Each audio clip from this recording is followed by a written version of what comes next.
नमस्कार। एग्जाम दिवस के यूट्यूब चैनल से मैं ओंकार झा आपका बहुत बहुत स्वागत करता हूं।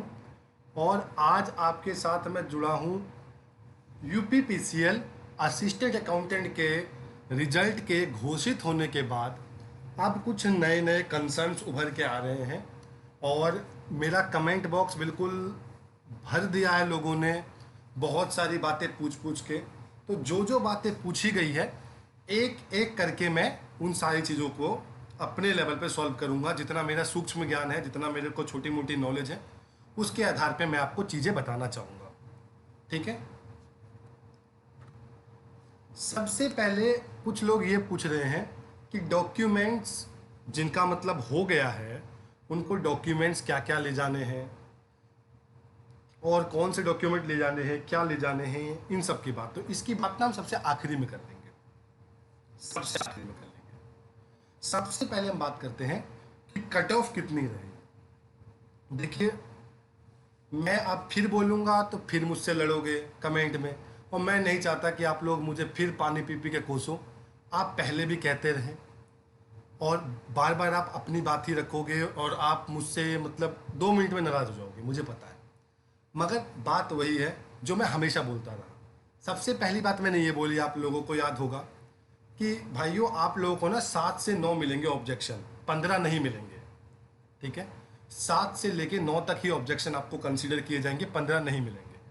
मगर आप में से बहुत सारे धुरंधर लोगों ने मोर्चा बांध दिया मेरे खिलाफ, और उसके बाद इतनी बातें सुनाई गई कि कई कमेंट तो मुझे डिलीट करने पड़ गए। मगर अब आप खुद ही बताओ कि आप लोगों को क्या किसी को 15 ऑब्जेक्शन मिला है क्या? और मिला है तो कमेंट में लिखना कि हाँ, मेरे को 15 ऑब्जेक्शन मिला है, तो मानूं मैं उसको कि नहीं जी, मैं गलत बोल रहा था। पहली बात, ऑब्जेक्शन का जो खेल रहा है वो सबसे बड़ा खेल रहा है कि मुश्किल से मुश्किल मुझे लगता है 7-8 क्वेश्चन जो बिल्कुल 100% सही थे। मैं ये नहीं कह रहा कि 15 बिल्कुल सही नहीं थे, मगर हाँ, 7-8 क्वेश्चन में ऑब्जेक्शन मिला है। और मेरे जानने वाले वही लोग पास हुए हैं जो 5, 6, 7 क्वेश्चन से फंस रहे थे। अब किसी का भी मतलब किसी के मतलब किसी का 10 क्वेश्चन के वेरिएबल में सही हो रहा था और उसका सिलेक्शन हो गया, ऐसा मुझे कोई देखने को नहीं मिला है। आप में से कोई अगर हो तो प्लीज़ सच सच बताइएगा, तो मैं अपनी बातों को फिर मैं वापस लूँगा। और क्या कह सकता हूँ। तो अब लोग कह रहे हैं कट ऑफ कितनी रही। तो भाइयों, मैं आपको बता दूं कि जितनी मैंने बोली है, फाइनल कट ऑफ भी उतनी ही जाएगी, ±2 कर लेना। मैंने आपको बोला था कि जनरल की जाएगी आपकी 98 से लेके 102 तक, और मैं कह रहा हूँ उतनी ही रहेगी कट ऑफ, उतनी ही रहेगी, कोई फर्क नहीं पड़ने वाला। हाँ, थोड़ा एससी की कट ऑफ में हो सकता है कि थोड़ा 10-12 नंबर का उछाल मार जाए तो मार जाए, मगर मुझे नहीं लगता। अब आप कहोगे कि सर, कमेंट में लोग लिख रहे हैं कि सर मेरे 118 हैं, नहीं हुआ, सर मेरे 125 है, नहीं हुआ। देखो, हो सकता है भाई आप लोगों के 118 हो, 125 हो। मैं कुछ बातें क्लियर कर दूं कि ये भी हो सकता है कि आपके 125 आ रहे हो, बट कंप्यूटर में जो ऑब्जेक्शन लगा पहले वो आपका सही हो रहा हो, बाद में वो क्वेश्चन आपके गलत हो गए हो, तो इस वजह से आप बाहर हो गए हो। पहला कारण ये है। और मैं आपको फिर बता दूं कि 90% बच्चे जो कमेंट में लिख रहे हैं मेरे 108 आ रहे हैं, 115 आ रहे हैं, 120 आ रहे हैं, बुरा मत मानिएगा। आपका तो काम ही है मुझे सुनाना, सुनाइएगा खूब। मगर मैं क्लियर बोल दूं, कड़वा बोल दूं कि उसमें से अधिकतर बच्चे फेंक रहे हैं लंबी लंबी, क्योंकि देखो, सबूत तो किसी को नहीं मिलना। स्कोर कार्ड आमतौर पर जारी होता नहीं है। ठीक है, पता नहीं इस बार जारी होगा कि नहीं होगा, तो कुछ भी नहीं मिलना। अब आप खुद खूब लंबी लंबी फेंको, और इससे ना कुछ रखा नहीं है इन चीज़ों में कि 108 आ रहे हैं मेरे, सर मेरे 125 आ रहे हैं, मेरा नहीं हुआ। मेरे सामने ओबीसी का बंदा है, 92 नंबर है, उसका तो हो गया है। ठीक है, मेरे सामने जनरल का बंदा है, 98 है, उसका तो हो गया है। अब आप कहोगे कि सर शिफ्ट वाइज बहुत फर्क पड़ा है। मैं आपको फिर बोल दूं, कोई फर्क नहीं पड़ा है शिफ्ट वाइज, बहुत ज़्यादा फर्क नहीं पड़ा है। मैं आपको फिर बता दूं कि 31 जुलाई 2023 में जो सेकंड शिफ्ट में नॉर्मलाइजेशन हुआ है, वो लिटरली में हुआ है। मेरी वाली शिफ्ट में मुझे नॉर्मलाइजेशन मिला है, मुझे पता है मिला होगा, क्योंकि सिर्फ कंप्यूटर ही हार्ड नहीं था, हमारी अकाउंटेंसी भी हार्ड आई थी। अगर किसी को इस बात पे मुझसे डिबेट करना हो तो मेरा ईमेल आईडी आपको पता ही है, आप अपनी आंसर की और मेरी आंसर की से मैच कर लीजिएगा, आपको समझ में आ जाएगा कि मैं क्या कह रहा हूँ। हमारे में ऑडिटिंग के बिल्कुल डीप में जाके क्वेश्चन पूछे गए थे। और मैं ये नहीं कह रहा कि मेरा हार्ड है, यार देखो, मैं तो पास हो चुका हूँ। अब मैं जो भी बोलूँ नहीं बोलूँ क्या फ़र्क पड़ता है। मगर मैं फिर कह रहा हूँ, मैंने बाकी तीनों शिफ्ट के पेपर देखे और 31 वालों के साथ पेपर में नाइंसाफ़ी हुई थी, जिसका मुआवजा कहीं ना कहीं 31 वालों को मिला है। मगर कुछ बच्चों ने यहाँ पे ये वाली बात ही बोली कि भाई 31 वालों के मज़े आ गए। तो ब्रो, मज़े किसी के भी नहीं आए हैं, कोई मज़े नहीं आए हैं। आप देखोगे तो लगभग 450 लोगों का सिलेक्शन हुआ है लगभग, ठीक है, जिसमें से लगभग 220 बच्चे 3 नंबर की सीरीज से हैं, जिनका रोल नंबर 3 से शुरू हो रहा है, और लगभग उतने ही बच्चे 4 नंबर सीरीज के हैं। यानी कि मेरे को ये लगता है पर्सनली कि हर एक शिफ्ट से ऐसा नॉर्मलाइजेशन किया गया है कि जिससे हर शिफ्ट से लगभग बराबर बच्चों को वो लोग लेके जा पाए। मतलब कायदे से हम कहें 450 को अगर हम 4 से भाग कर दें, 440 को मानो 4 से भाग करो, तो 110 से 112 हर शिफ्ट से सिलेक्शन हुआ है। सच्चाई यही है, इतनी ही सच्चाई है। आप उसमें आप जितना मर्जी विवाद बना लो, जो मर्जी कर लो, इन बातों में कुछ भी नहीं रखा है, ये बेजान बातें हैं। अगर आपका सिलेक्शन नहीं हुआ है दोस्त तो नहीं हुआ है, और आपका हो गया है तो हो गया है, ये बात मानिए। मैंने भी फेलियर देखा है, मेरा भी सिलेक्शन नहीं हुआ था पिछली बार, इस बार मेरा हुआ है। अब डीबी के बाद पता नहीं होगा नहीं होगा, मुझे खुद नहीं पता, मगर मैं इतनी ही बात बोलूँगा कि आप लोग अपनी तैयारी को धार दीजिए और आगे की तैयारी में जुट जाइए, ठीक है। फाइनल कटअप मैं फिर कह रहा हूँ 98 से 102 ±2 लेके चलना, यानी कि लॉजिकली 96 से 104 जनरल की कटअप रहेगी, देख लेना। जितनी बातें हो रही है सारी बातें अभी मिट्टी में मिल जाएंगी। पिछले साल भी यही हो रहा था कि सर मेरे 123 है, सिलेक्शन नहीं हुआ, सर मेरे 122 है, तो भैया अभी 87-88 कटअप क्यों गई? अगर आपके 123 से आपका सिलेक्शन नहीं हुआ तो आप केस कर दो यूपीपीसीएल पे। ये सारी कहने की बात है। कुछ बच्चे कह रहे हैं अपनी ईमेल आईडी भेजो, मैं आंसर की भेजता हूँ, अभी आपको पता चल जाएगा। मैंने ईमेल आईडी भेजी, उसने आज तक मुझे आंसर की ना भेजी। मैं तो फिर कह रहा हूँ कि आप मेरे को भेजिए examdevice@gmail.com पे। मैं भी देखना चाहता हूँ कि अगर आपके साथ सच में नाइंसाफ़ी हुई है तो मैं अपने इस मंथ से, और मेरे दोस्तों के चैनल मुझसे ज़्यादा सब्सक्राइबर वाले हैं, मैं उनको भी बोलूँगा कि आपके लिए आवाज़ उठाएं, ठीक है।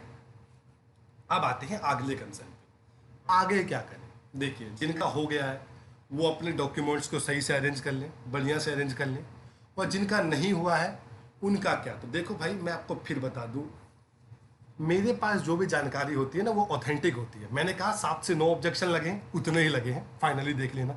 मैंने आपको पिछले हफ्ते कहा था कि 1 हफ्ते के भीतर रिजल्ट आ जाएगा, तो 1 हफ्ते के भीतर आपका रिजल्ट भी आ गया। कुछ बच्चे वहाँ भी लिख रहे थे कि नहीं अक्टूबर के बिगिनिंग में आएगा, आपको आपके यूपीपीसीएल के दामाद हो। तो भाई ऐसा कुछ नहीं है, लोग आपके जानने वाले वहाँ बैठे होते हैं जो आपको बता देते हैं। I can't take the name of that person right now. अब तो मैं यही कह रहा हूँ कि अक्टूबर से नवंबर के बीच में आपको फिर से नया नोटिफिकेशन दिखने को मिल जाएगा असिस्टेंट अकाउंटेंट वाला, तो आप लोग तैयारी में लग जाइए। अब आते हैं डॉक्यूमेंट वेरिफिकेशन के प्रोसेस के लिए। तो देखिए, मैं आपको बोलूँगा कि डॉक्यूमेंट को अपने सॉलिड कर लें। अपने स्पेलिंग के कोई एरर है या डेट ऑफ बर्थ का कोई कोई क्लैरिकल एरर है तो आप उन डॉक्यूमेंट्स में सुधरवा लीजिए, अगर हो सकता है तो। अगर नहीं हो सकता है तो इलेक्ट्रिसिटी सर्विस कमीशन को संबोधित करते हुए एक एफिडेविट बनवाइए, ठीक है। अपने नियरेस्ट जाके जहाँ पे एफिडेविट आपका बन जाए वहाँ पे बनवाइए, और उससे भी आपका काम हो जाएगा। क्योंकि आज तक मैंने कभी यूपीपीसीएल का डीवी तो नहीं करवाया है, मगर सुना जरूर है कि वहाँ के लोग लिबरल हैं और आराम से अच्छे से आपकी बात सुनते हैं, आपको समय भी देते हैं। अगर आपके पास डिग्री नहीं है तो प्रोविजनल डिग्री से काम हो जाएगा, मगर अगर प्रोविजनल डिग्री भी एक्सपायर हो चुकी है, क्योंकि वो 1-1.5 साल तक ही रहती है, तो आप जाके अपनी डिग्री को लेके आ जाइए अपने कॉलेज से। डॉक्यूमेंट वेरिफिकेशन प्रोसेस में कुछ भी नहीं है। आपको 2 फोटो लेके जाना है, अपना एक पहचान पत्र लेके जाना है, मेन आपको ये लेके जाना है। उसके अलावा आपको एक प्रतिलिपि लेके जानी है, छाया प्रति लेके जानी है। किसकी? या तो आपने जो एप्लीकेशन फॉर्म था आपका उसका, या फिर आपके पास जो एडमिट कार्ड था उसका। अब कुछ बच्चे कह रहे हैं कि भैया मेरे पास ना तो एडमिट कार्ड है और ना मेरे पास छाया प्रति है। तो भाई मैं आपको फिर बोलूँगा, विद्युत सर्विस कमीशन में आप 1-2 दिन पहले चले जाइए। मैं तो ये कहूँगा उनसे जाके रिक्वेस्ट कीजिए, तो वो कुछ ना कुछ आपका करा देंगे। मैं तो कहूँगा 1-2 दिन पहले जाके वहाँ पे किसी से अंदर बात कीजिए तो आपका काम हो जाएगा। डायरेक्टली मुझे नहीं लगता कि कोई ऐसा कोई लिंक या सोर्स अवेलेबल है। दूसरी बात, उसके बाद अब हर बच्चा पूछा सर यूपी का डोमिसाइल लगेगा क्या? मान लो कि कोई बंदा हरियाणा से है, कोई बंदा बिहार से है, तो वो यूपी का डोमिसाइल क्या जादू से ले आएगा क्या? ये इलॉजिकल बात है। और आप जैसे इंटेलेक्चुअल लोगों से तो मैं ये उम्मीद भी नहीं करता। आप लोग गवर्नमेंट जॉब की तैयारी कर रहे हो, आप लोग समाज के 40-45% लोगों से आगे हो बौद्धिक स्तर पे, तो ऐसे क्वेश्चन तो आप पूछा ही मत कीजिए। डोमिसाइल चाहिए सिर्फ उस बंदे को जो किसी भी रूप में आरक्षण ले रहा है, ठीक है। मान लो SC ST OBC PWD, ठीक है। उसके अलावा आपका जो भूतपूर्व सैनिक है या स्वतंत्रता सेनानी वाले जो आरक्षण होता है वो हो गया। इसमें आपको चाहिए जो भी जिस भी कैटेगरी में आप आते हैं उसका सर्टिफिकेट, साथ ही साथ आपको चाहिए उत्तर प्रदेश का डोमिसाइल सर्टिफिकेट, वो भी 31 मार्च 2019 शायद ये डेट है, उसके बाद का बना, ठीक है। तो इतनी सी बात है। मैं आपको फिर बोलूँगा कि अगर आपको लगता है कि आपके साथ कोई नाइंसाफ़ी हुई है दोस्त, तो आप मुझे भेजिए अपना सारी डिटेल भेजिए, मैं एक बार देखूंगा और मैं अपने मन से इन सारी समस्याओं को ज़रूर उठाऊंगा, ठीक है। क्योंकि आप लोग सब्सक्राइबर नहीं हो, आप लोग फैमिली हो। तो अगर कोई फैमिली पे कोई भी समस्या आ रही है तो मेरा काम है कि मैं अपने लिए और अपनी फैमिली के लिए स्टैंड लूँ। अब सबसे बड़ी बात कि आप लोग चैनल को और प्यार दीजिए, सब्सक्राइब कीजिए, और अभी तक जो आप प्यार दे रहे हैं उसके लिए मैं आपका दिल से आभारी हूँ। कोटि कोटि धन्यवाद है आप लोगों का। और अपने दोस्तों को बताइए इस चैनल के बारे में और इस फैमिली को बड़ा कीजिए। धन्यवाद आप लोगों का।